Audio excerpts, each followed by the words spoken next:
இப்போ கடவுள் உங்க முன்னாடி நிக்கிறாருன்னு வச்சுக்கோங்களேன். நான் ஒரு வரம் உனக்கு கொடுக்குறேன், உனக்கு என்ன வேணாலும் கேளு. எத்தனை பேரு அடுத்த ஜென்மமும், ஜென்மம் இல்ல நமக்கு கிறிஸ்தவங்களுக்கு, அடுத்த ஜென்மம்னு ஒண்ணு இருந்தா அத்தனை பேர் அடுத்த ஜென்மத்திலையும் இதே புருஷன் தான் வேணும், இதே பொண்டாட்டி தான் வேணும்னு கேட்டு வாங்குவீங்க. கேள்வி புரியல போல இருக்கு. இருங்க, எல்லாம் புரியுது எல்லாம் புரியுது, போது கொஞ்சம் பேர் சடக்குன்னு தூக்கிட்டாங்க. அங்க ஒரு சில பேர் கொஞ்சம் பார்த்து யோசிச்சு இப்படி பின்னாடி திரும்பி பார்த்து தூக்குறாங்க. ஒரு அம்மா அப்படிதான் தூக்குனாங்க. மூஞ்சி பார்த்தா ரொம்ப பரிதாபமா இருக்குது. பூசை முடிச்சுட்டு கேட்டேன், ஏமா ரொம்ப பயந்து போய் தூக்குனீங்க? ஆட என்ன சாமி நீ வேற, நேரம் கட்ட நேரத்துல கேட்டுவிட்ட, பக்கத்துலதான் சாமி உட்கார்த்துருந்தா இருந்தாலும் வீட்டுல போனா அடிப்பான் சாமி, யாரடி நினைச்சிட்டு உட்கார்ந்துருக்கிறேன்னுவா.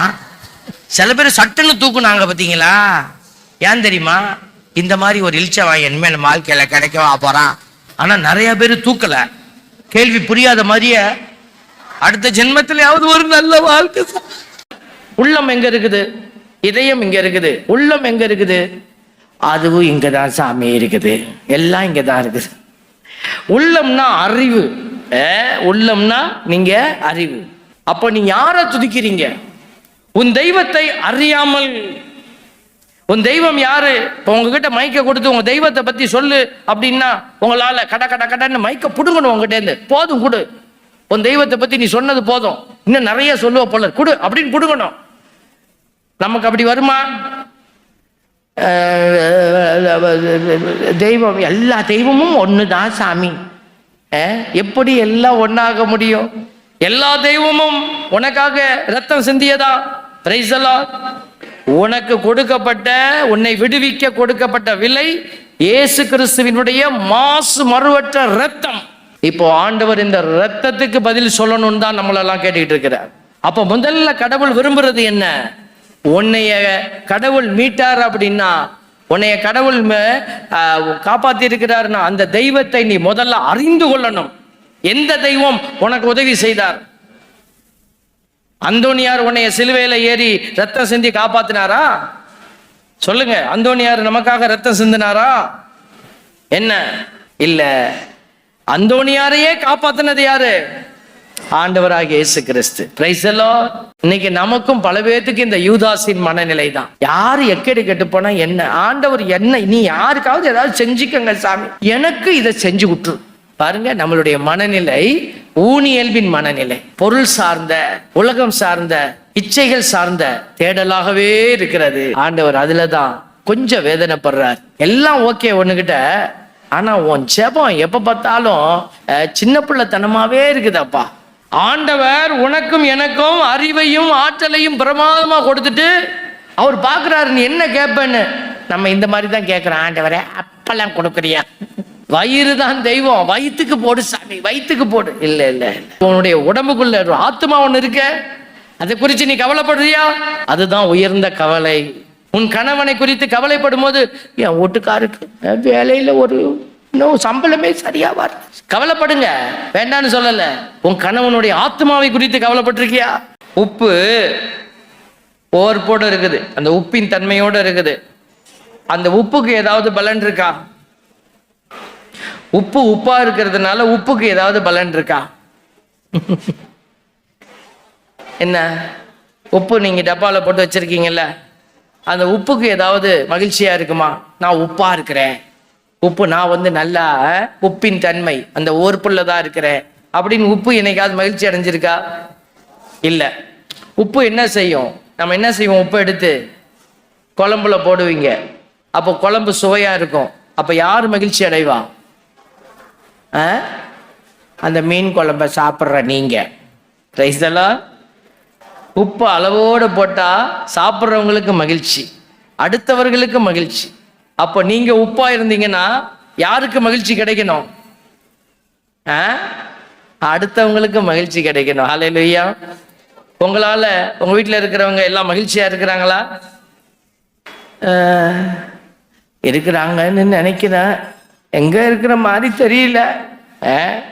அப்ப நம்மளை சுத்தி இருக்கிறவங்க மகிழ்ச்சியா இல்லைன்னா நம்ம கிட்ட என்ன இல்லைன்னு அர்த்தம்? உப்போட சாரம் இல்லைன்னு அர்த்தம். Praise the lord. ஹல்லேலூயா. அப்ப ஆண்டவர் உங்களை எப்படி அனுப்புவாரு? ஒளியின் பிள்ளைகளாக, உப்பின் தன்மையுடைய பிள்ளைகளாக, உதாரணத்துக்கு சொல்கிறேனே, நம்ம நல்ல நேரம் பார்க்குறோம், 4 நட்சத்திரம் பார்க்குறோம், கல்யாணம் ஆனாக்க உடனே கல்யாணம்னு பேசிட்டாலே உடனே நம்ம என்ன செய்கிறோம், பேச்சுவார்த்தை எடுக்கும்போது நாளை குறிப்போம். நாளை குறிக்கிறதுக்கு உடனே நம்ம என்ன போய் எடுக்குவோம், காலண்டரை எடுப்போம். காலண்டர் மேலே நம்பர் இருக்கும், அது காலண்டரை புரட்டி பார்த்தீங்கன்னா பின்னாடி என்னென்னமோ எழுதியிருப்பாங்க. உடனே நம்ம அது வந்து ராகு கேது குளிகை, 5லேருந்து 6 வரைக்கும் ராகு, 6லேருந்து 6:30 வரைக்கும் கேது, 6:30லேருந்து 7 வரைக்கும் குளிகை, அப்புறம் 7லேருந்து 8 வரைக்கும் குப்பை, 8லேருந்து அதுக்கப்புறம் வாழ்க்கை பூரா நாசம்தான். அப்போ பாருங்கள், இன்றைக்கி நிறைய பேர் அதை தான் நினச்சி பார்க்குறோம், நான் இந்த நேரத்துக்குள்ளே தாலி கட்டணும். நீங்கள் கட்டி பாருங்களேன், இந்த மாதிரி கட்டின குடும்பங்கள்லாம் ரோட்டில் கிடக்குது. ஆண்டவரை நம்பாதவரை, ஆண்டவரை நீ ஏற்றுக்கொள்ளாதவரை, அவர் தான் வாயில் அப்படின்னு நீ நினைக்காதவரை கடவுள் கண்டிப்பாக அந்த பிள்ளைகளுக்கு விமோசனத்தை கொடுக்கவே முடியாது. அதனால தான் சொல்கிறேன், உன்னுடைய உள்ளூர இருக்கக்கூடிய அந்த நம்பிக்கையினுடைய அந்த நிலை என்னவா இருக்குது, அதுதான் வெளிப்படுங்க, செயல்பாடா வெளிப்படும். இயேசுவினுடைய பக்கத்துல ஒருத்தன் உட்கார்ந்துருந்தான், யூதாஸ் இஸ்காரியோத்து. அவன் கேஸ்ல இயேசுவே தோத்துட்டார். இயேசு பேசினது எதையுமே அவன் உள்வாங்கல. அவனுக்குள்ள ஒரு திட்டம் ஓடிக்கிட்டு இருந்துச்சு, நீ என்ன வேணாலும் சொல்லு, நீ அடிபடுவே, உதப்படுவே, அவமானப்படுவே, சிலுவையில ஏறுவே, அதெல்லாம் நீ வச்சுக்கோ, நான் உனக்கு ஒரு பிளான் வைக்கிறேன் பார். நமக்குள்ள நிறைய பேரு பிள்ளைகளே, உங்க பிளான்ல நிக்கிறீங்க, தோத்து போறீங்க.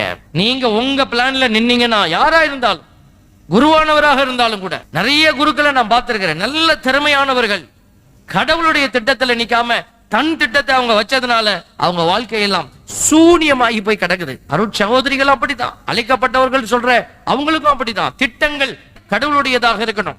கடவுள் கூட அந்த பக்கத்துல உட்கார்ந்து இந்த யூதாசை காப்பாற்ற முடியல. உன்னைய கையை பிடிச்சி இழுத்தெல்லாம் காப்பாத்துவார் நினைக்காத. அவர் கத்துறத கத்திக்கிட்டே இருப்பார். எங்க இந்த மாதிரி அறிவு கட்ட ஆள்பட்ட கூட்டிட்டு வந்து இந்த மாதிரி தான் கத்துவார். ஒத்துக்கிறவங்க சொல்லுங்க, பிரைஸ் தி லார்ட். எத்தனை பேர் என்னை அறிவு கட்ட ஆள்பட்டுன்னு ஒத்துருக்கிறாங்க? இன்னைக்கு நிறைய பிள்ளைகள் அந்தோனியார் பேரால கயிறை கட்டிக்கிட்டு உட்கார்ந்துருக்கான். கயிறை யாரு கட்டி? அந்தோனியார் எங்கேயாவது கயிறு கட்டிக்கிட்டு இருந்தாரா? சொல்லு பார்ப்போம்.